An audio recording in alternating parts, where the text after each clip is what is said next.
தமிழ்நாட்டில் தீபாவளி ஒளியின் திருநாள் மட்டுமல்ல, ஆன்மீக சுத்தத்தின் நாளும் ஆகும். அந்த ஒளியின் துவக்கம் தீபாவளி நோன்பு என்பதில்தான் ஆரம்பிக்கிறது.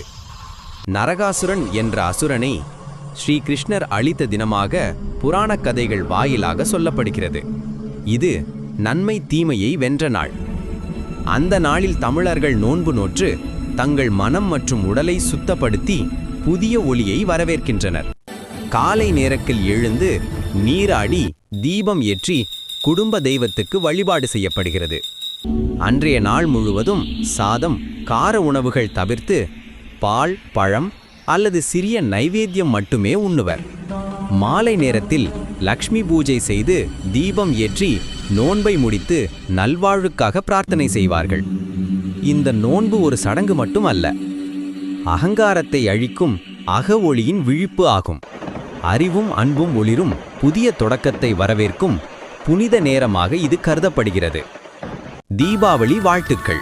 ஒளி உங்கள் வாழ்விலும் நிழலை அகற்றட்டும்.